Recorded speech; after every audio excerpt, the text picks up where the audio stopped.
Boa tarde! Estamos começando o programa Bate-Papo Legal, com transmissão pelo canal TP Fest.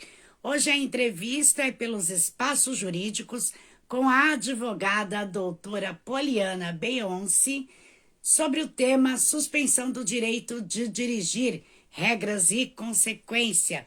Uma boa tarde a todos vocês. Para quem quiser mandar pergunta, pode enviar sua pergunta na live que a gente faz no decorrer da entrevista. O convite já foi enviado. Estamos com transmissão pelo canal TP Fest. Uma boa tarde a todos. Boa tarde, doutora. Boa tarde, Rita. Eu gostaria que a doutora se apresentasse para as pessoas lhe conhecer. Sim, vamos lá.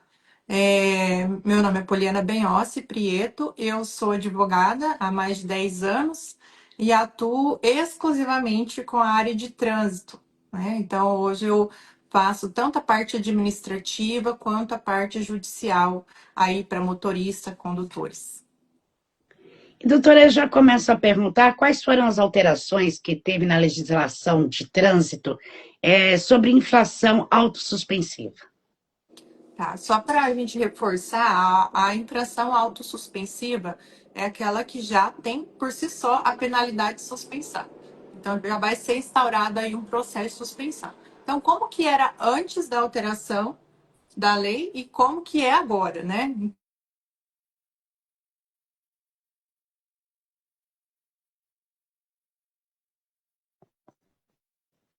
Nós ficamos sem o seu áudio, doutora.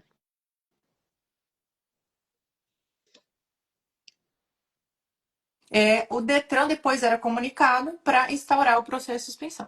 Quando veio a Lei 14.071 de 2020, que entrou em vigência em abril de 2021, essa alteração, essa lei trouxe ali algumas mudanças com relação à competência para instaurar esse processo. Então, cada órgão de trânsito que lavrasse o auto de infração já era competente para instaurar o processo também. Né? E só que aí teve um problema, né? A gente percebeu que não, os órgãos de trânsito não estavam conseguindo aplicar isso por um erro sistêmico, né? Nem todos os órgãos estão preparados para começar a aplicar essa regra. E aí nós tivemos uma outra lei que trouxe algumas alterações feitas por essa lei 14.071. Então, em outubro já veio uma outra alteração que foi a Lei 14.229, de 2021. Nessa lei, foi incluído no Código de Trânsito o artigo 338-A, que fala que a competência para instaurar o processo de suspensão desses órgãos, né, começaria a partir de 1º de janeiro de 2024. Porém, nesse artigo não consta a competência da PRF especificamente. Então, para a PRF, se aplica a regra a partir de abril de 2021. Para os demais órgãos de trânsito, começou somente a valer a partir de janeiro de 2024. Mas, assim, a gente vê que há uma dificuldade dos órgãos de aplicar essa suspensão, né? A gente vê na prática que está acontecendo, mas está acontecendo de uma maneira irregular. Então, eu acredito que em breve vai ter outra mudança a respeito disso. E, doutora, quando que pode ocorrer a suspensão da CNH? Perfeito. A suspensão da CNH, ela acontece de duas maneiras. Por acúmulo de pontos, aí aqui vai entrar aquela alteração da pontuação, né, que a legislação trouxe. Então, 40 pontos, todo mundo acha que agora é 40 pontos, não é bem assim, né? Então, 40 pontos é somente para pessoas que têm o EAR, que exerce atividade remunerada, ou se a pessoa não tem o EAR, quando não tem nenhuma infração gravíssima. Se eu fizer uma infração gravíssima, aí essa pontuação já cai para 30. Aí 30 pontos já geram processo de suspensão. E se eu tiver duas ou mais infrações gravíssimas, aí vai ser 20 pontos da mesma maneira.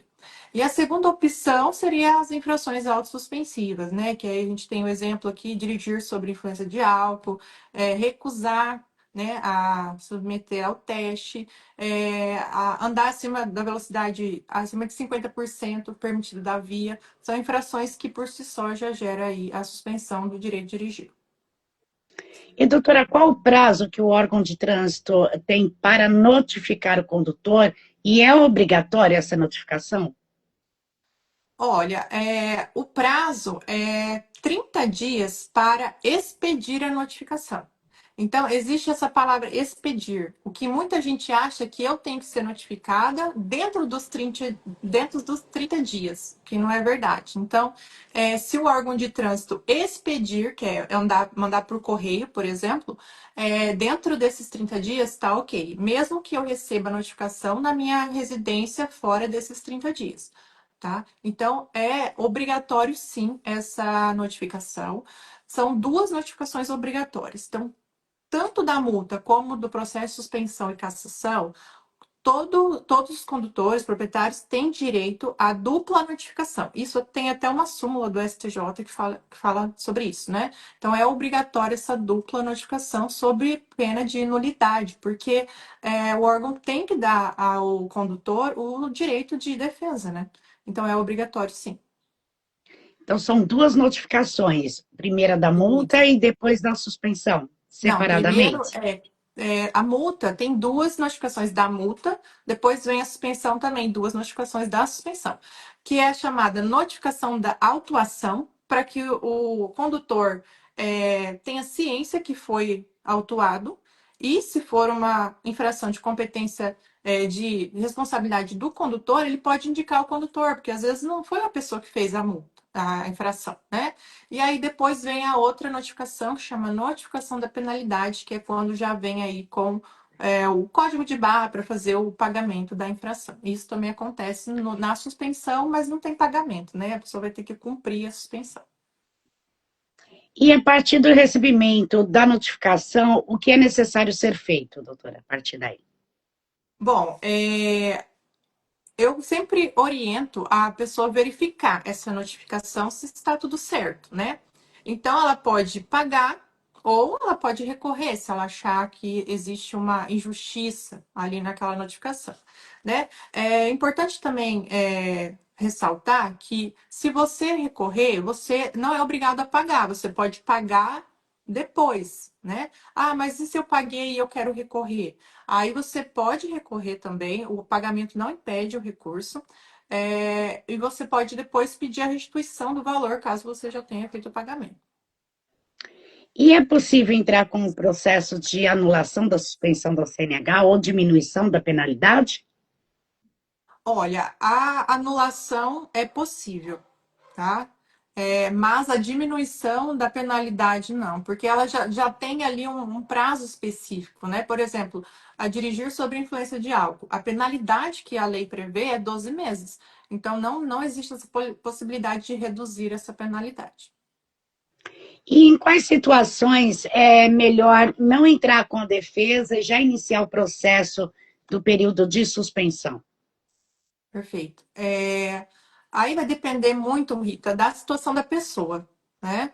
Se a pessoa, por exemplo, precisa da habilitação para trabalhar, ela não pode ficar sem habilitação. Tem muitos casos assim, motoristas profissionais que têm registro em carteira, se tiver CNH suspensa, vai ser demitido. Então, eu sempre oriento a recorrer. Agora, se é uma pessoa que quase não usa o veículo ou que tem uma suspensão ali de 2 meses, não compensaria para essa pessoa contratar um profissional para estar fazendo um recurso sem nenhum fundamento, né? Porque às vezes não tem nenhuma irregularidade ali. Então, compensaria já essa pessoa cumprir. Vai depender muito ali da situação. E, doutora, os condutores que venham a recusar de assoprar o bafômetro, que nem a senhora disse, que já suspende a CNH, quais são as consequências, os direitos do condutor? Ele pode ter a CNH já retida no momento do bafômetro? Como funciona? Sim, as consequências da recusa são praticamente as mesmas de você soprar o bafômetro e der algum índice, né? A penalidade é a mesma, que é a multa de quase R$ 3.000 e a suspensão de 12 meses. Né? O que pode acontecer na recusa, caso o agente de trânsito identifique ali sinais de embriaguez, né, que às vezes a pessoa não quer soprar, mas tá evidente que a pessoa está sob efeito de álcool, né? Ali ela pode ser, inclusive, presa e assim o documento sim ser recolhido. E quais as consequências de dirigir com a CNH suspensa, quando o condutor tem a CNH também cassada definitivamente? A suspensão, o condutor não pode dirigir com a CNH suspensa, né? Então, tem muita gente que dirige, a gente sabe disso, né?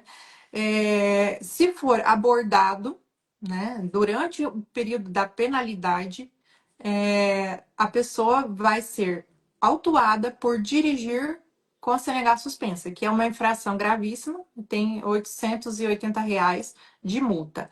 E, em consequência disso, ela vai responder a um processo de cassação. Então, é uma consequência, e a cassação é a penalidade mais grave, né, do Código de Trânsito. Então, tem que ficar ali 2 anos sem poder dirigir, para depois a pessoa, caso queira, fazer todo o processo de reabilitação novamente ali da sua habilitação.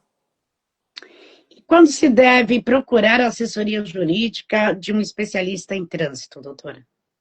Olha, eu sempre oriento, se possível, sempre, né? Porque fica muitas dúvidas, né? E tem muitos processos que estão irregulares. Então, um olhar crítico de um profissional vai poder te orientar melhor, né? Então, principalmente ali, se você recebeu uma notificação de uma penalidade mais grave, como uma suspensão, uma cassação, né? Ou uma multa que você não cometeu. Acontece muito também. Ah, eu recebi uma multa de outro estado, não era eu que estava lá. Então, a gente tem que se atentar, será que não era um veículo clonado?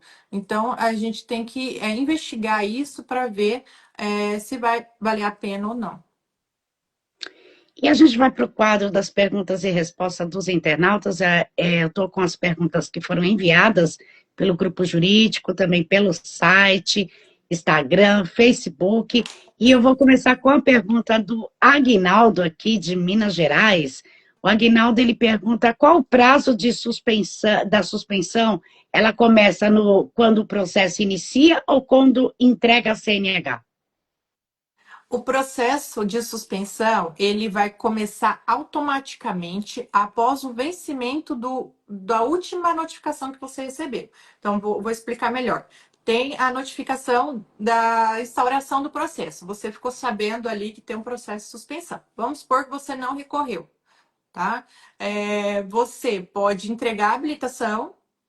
Vou lá no Detran, já vou cumprir, começar a cumprir, beleza, já vai começar a cumprir a partir daquele momento. Mas se ele não entregar a habilitação, não der entrada nesse processo, vai receber uma outra notificação, que é da penalidade. Ele tem ali 30 dias para recorrer. Vamos supor que ele não recorreu também nesses 30 dias. Automaticamente, após 15 dias desse vencimento, é que a carteira dele vai ser automaticamente suspensa no sistema. Então, não tem necessidade hoje mais de ir lá no Detran entregar a habilitação. No próprio sistema já vai constar ali a suspensão da habilitação dele.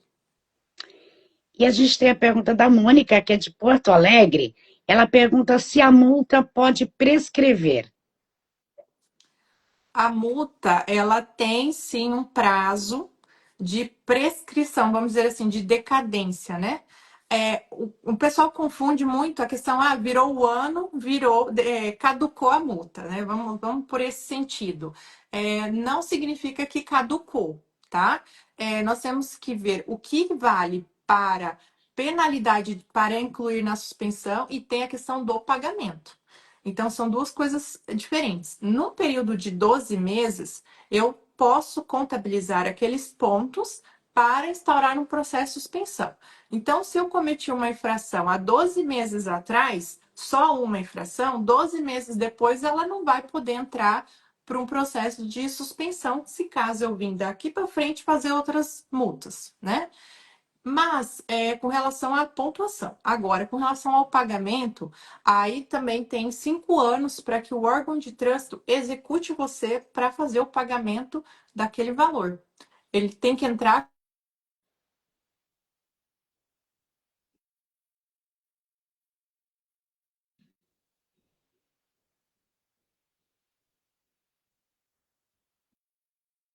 Ok.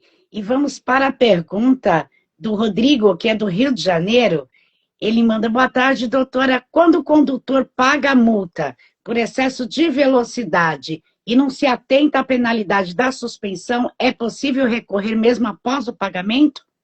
Sim, é possível. Muita gente acha que, paguei agora, né? Não tenho o que fazer. Mas pode sim recorrer. A não ser, Rita, que ele pagou a multa com 40% de desconto, tá? Não, então, o Código de Trânsito, ele dá essa possibilidade de pagar com 20% até a data do vencimento. Você pode recorrer normalmente, mas a pessoa que queira pagar com 40%, ela tem que abrir mão do recurso. Porém, isso para multa. Então, se é uma multa que gera suspensão e ele pagou ela com 40%, ele não pode recorrer da multa, mas ele pode recorrer depois da suspensão, tá? Mas se ele não pagou com esses 40%, ele pode recorrer sim. Lembrando que o prazo para entrar com recurso é o mesmo prazo do vencimento para o pagamento. Então, tem que ver se ainda está dentro do prazo. E a gente tem a pergunta também da Patrícia, de Porto Alegre. A Patrícia pergunta: doutora, minha dúvida é a seguinte: eu recebi uma multa por excesso de velocidade e é a minha primeira multa. Eu posso perder a minha carteira? Boa pergunta. Aí vai depender, Rita, do artigo que ela se enquadrou. Se foi até 20% da velocidade permitida da via, não perde. E nem de 20 a 50. São infrações de natureza média e grave que não tem a penalidade de suspensão.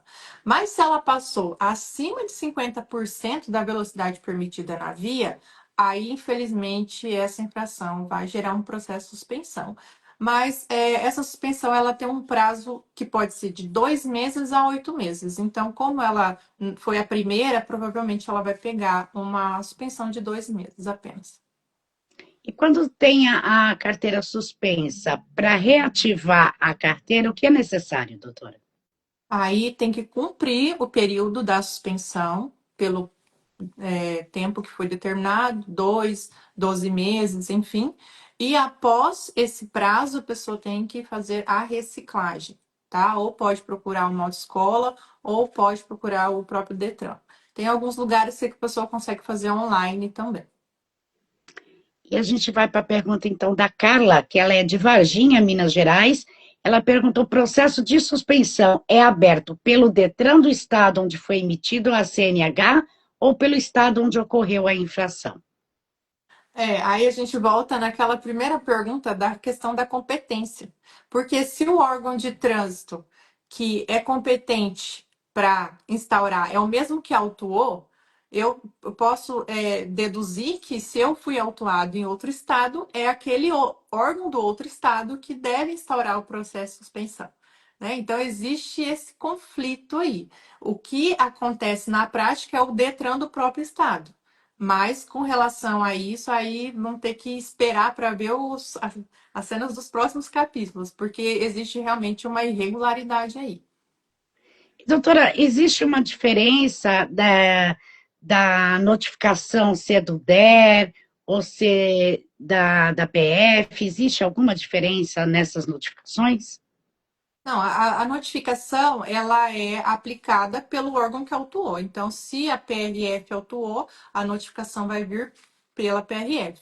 O DER também, o DENIT, enfim, o próprio Detran, eles têm os requisitos legais, né? Cada órgão tem um modelo diferente de emitir, então o mesmo o formato são diferentes, mas os requisitos legais, as informações sobre a infração, local, horário, tudo isso tem que ser padronizado, né? Tem que constar nessa notificação.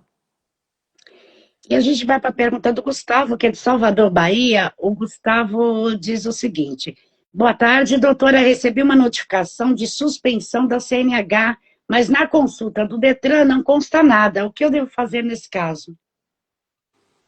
Já era para estar aparecendo, né? Se não consta, tem que verificar se talvez esse órgão de trânsito, como é de outro estado, demora para incluir no sistema, né?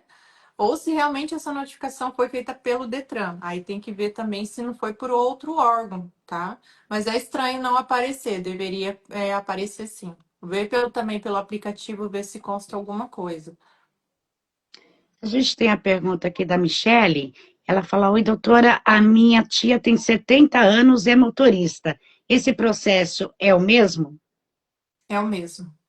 É o mesmo.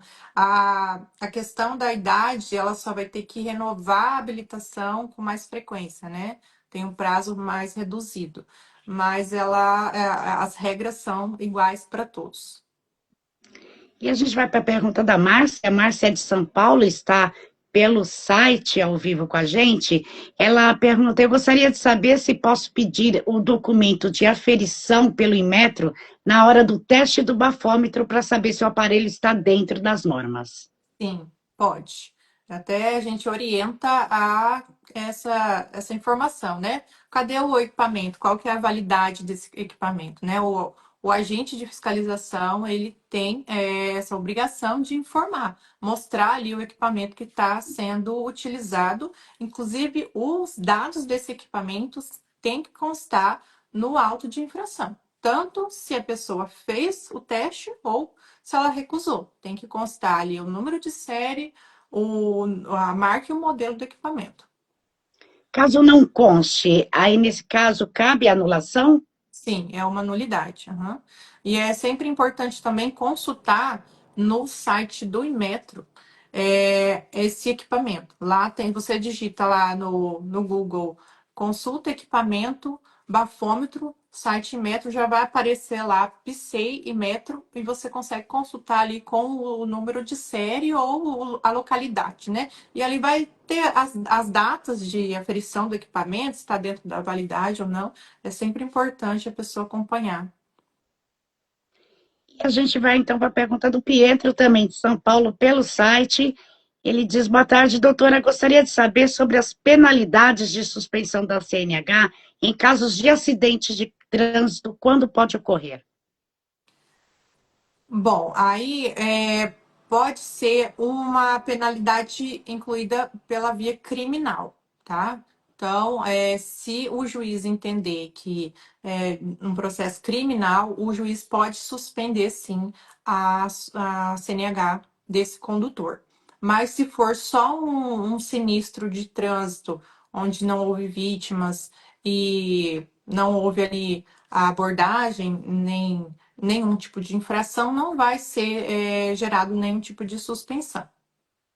No caso, quando há vítimas e óbito, a CNH já é retida ali no local mesmo, doutora?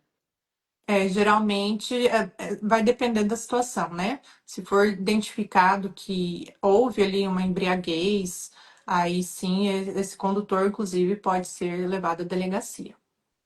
No caso de não haver a embriaguez, aí não, nesse caso não é Aí retida. vai ter que ser analisado naquele momento, Rita, se quais foram as causas desse acidente, porque realmente pode acontecer, né? Sinistros.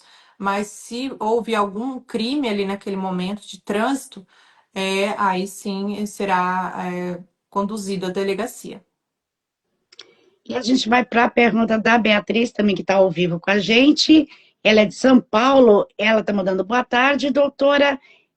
Eu fui parada na Blitz, não havia bebido. E o bafômetro acusou acima do limite. Tive a CNH retida e também o veículo. Fui direto fazer o exame de sangue e deu negativo. Como eu posso reverter essa situação e ter a minha CNH de volta?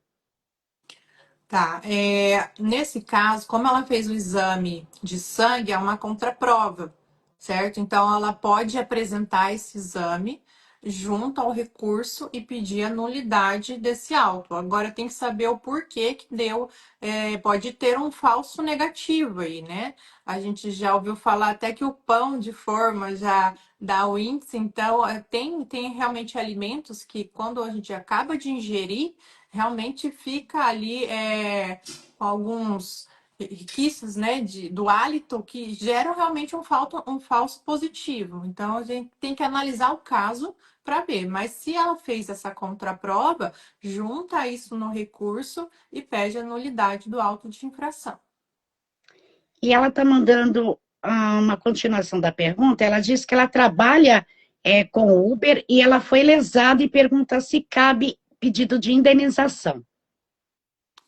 É possível entrar, sim, com pedido judicial, tá? Porque no administrativo é muito improvável que isso aconteça, de uma indenização na via administrativa, mas no judicial é possível, sim, né? Ela pode entrar, então, com um pedido de danos morais e lucros cessantes, né? Então, ela pode comprovar ali que ela deixou de trabalhar, ficou tantos dias, um mês, 2 meses, sem poder dirigir, sem poder trazer o sustento para sua família e requerer esse pedido de indenização. É possível, sim. E a gente está aqui com a pergunta do Daniel, que é de Curitiba. O Daniel manda boa tarde. Fui assaltado no início do ano e recebi a notificação que estou com a CNH suspensa, mas na data da infração eu já havia sido roubado. O problema é que eu não tenho a cópia do BO. É possível ganhar entrando com recurso nessa situação? Sim, é possível. Aí ele tem que procurar a delegacia, já que ele perdeu a cópia, buscar a segunda via desse boletim de ocorrência, tá? E juntar isso juntamente ao o recurso dele também, porque devido ao o crime, né? Ele não tá mais com o veículo, então não foi ele tem provas disso, e o boletim é essencial para que ele consiga êxito nesse caso. E a gente tem a pergunta do Marcelo, de Minas Gerais. Ele pergunta quando o veículo é da empresa ou até mesmo alugado, para quem vai essa notificação? Perfeito, acontece bastante. Se é da empresa o veículo, essa notificação vai para a empresa, tá? Ela vem em nome da pessoa jurídica. E vai ter o prazo de 30 dias para indicar esse condutor, tá? Se caso esse condutor não for indicado, vai vir a multa NIC, que nós falamos, que é a multa por não indicar o condutor. Então, a empresa vai ter que pagar a multa original e mais a multa NIC que vem dobrada, tá? Hoje ela só vem dobrada, teve a alteração também com essa lei de 2021. Então, vem para a empresa, sempre. Se o condutor for indicado, aí ele tem a obrigação de ser notificado na sua residência. Nas locadoras, eles fazem um contrato, né, de locação. Então, se esse condutor locou esse carro, no contrato, provavelmente já vai ter que ele vai assumir a responsabilidade daquelas infrações que vierem, né? A locadora, ela já faz a indicação do condutor automaticamente. Então, às vezes, ele recebe depois que foi autuado daquela infração, porque a locadora já tem um procedimento diferente. Mas ele também é obrigado a ter a dupla notificação. Tem muitos casos assim, Rita, de empresas que faz indicação do condutor, o condutor não é duplamente notificado. Esse é um erro muito comum dos órgãos de trânsito. Então, tem muitos processos aí nesse sentido ilegais. E a gente tem a pergunta da Jennifer, ela é de Minas Gerais. Ela pergunta se dirigir sem o capacete pode vir a perder a CNH, porque ela tomou uma multa por estar sem capacete, mas já pagou com desconto de 40% na carteira digital. Sim, provavelmente vai vir a suspensão depois. É E uma existe um infração. prazo? Tem o prazo para ser notificado da multa, como ela já foi, já pagou, então provavelmente agora vai vir a da suspensão. Nos próximos dias, ela ficar atenta lá. E a gente tem a última pergunta, que é do Robson, ele é de São Paulo, está pelo site. Ele diz: doutora, eu recebi uma multa por velocidade acima do permitido, só que no horário da suposta infração eu estava dormindo. Como eu posso provar? É possível recorrer com essa alegação? Você alegando que estava dormindo não é um bom argumento. Você tem que trazer provas. Então, por exemplo, se tem alguma câmera em casa do vizinho que verificou que o seu carro estava na garagem, né? Ou que você estava em casa naquele momento, aí são provas concretas de que não foi você que fez aquela autuação.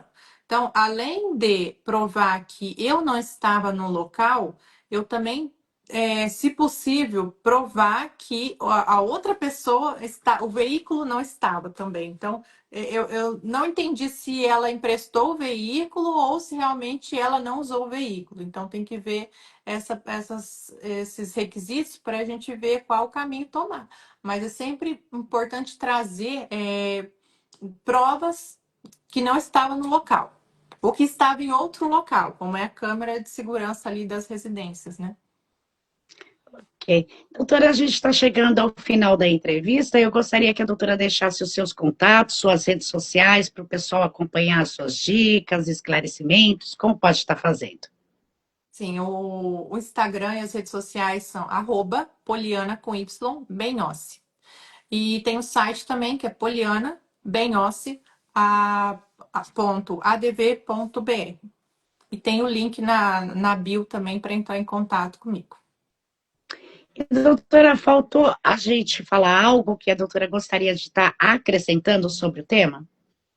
Sim, eu gostaria de falar aqui, lembrar, né, que um advogado de trânsito, ele busca o cumprimento da lei. Então, a gente não está aqui, é importante ressaltar isso, que não é para defender um infrator, né? A gente busca a legalidade do ato administrativo. Porque da mesma forma que nós temos regras, o órgão de trânsito também tem regras a ser cumpridas. Então, se uma sinalização não está de acordo, se o equipamento de fiscalização não está de acordo, ele deve ser cancelado aquela infração. Então, da mesma forma que eu tenho que seguir as regras, o órgão de trânsito e os agentes de trânsito também têm que seguir à risca o que determina a lei. Então, sempre nesse sentido, né, de orientação, buscar a legalidade do ato administrativo. E o mais importante, Rita, é a consciência, né? A consciência das pessoas no trânsito, porque o carro, ele pode ser uma arma, né? Ele pode ceifar vidas. Então, devemos cumprir as regras, mas também respeitar a sinalização para buscar aí a preservação da vida e a segurança no trânsito. Então, é isso, né? Que para a gente buscar educação e consciência. E, doutora, a gente vai para o quadro Falando a Verdade, que é uma pergunta específica para a doutora, e a pergunta é: o que o direito representa para você? Direito é a busca da justiça, né? Equilibrar ali as irregularidades, trazer um conforto, né, para as pessoas, que hoje a gente vive num meio assim que tudo extrapola, né? Então a gente tem que buscar sempre o conforto, buscar os direitos daquela pessoa. Então, na parte de trânsito, a gente sempre busca isso, né? Trazer ali o que é certo dentro da lei e dentro da consciência das pessoas. E eu gostaria de agradecer a sua presença aqui no programa Bate-Papo Legal, tirando as dúvidas dos internautas, nessa entrevista que foi bastante esclarecedora, então eu gostaria de agradecer a sua participação. Eu que agradeço, espero ter esclarecido aí as dúvidas das pessoas e eu fico à disposição também. Muito obrigada, Rita. E para você que quer seguir a doutora Poliana, o arroba dela nas redes sociais é arroba Poliana Benhonce. Vocês podem seguir e acompanhar aí as dicas dela, porque ela também faz parte dos espaços jurídicos. Obrigada, doutora. Uma boa tarde a todos os internautas que enviaram as suas perguntas, que estão ao vivo com a gente, com transmissão também pelo canal TP Fest. Uma boa tarde a todos. Boa tarde, doutora. Boa tarde, muito obrigada.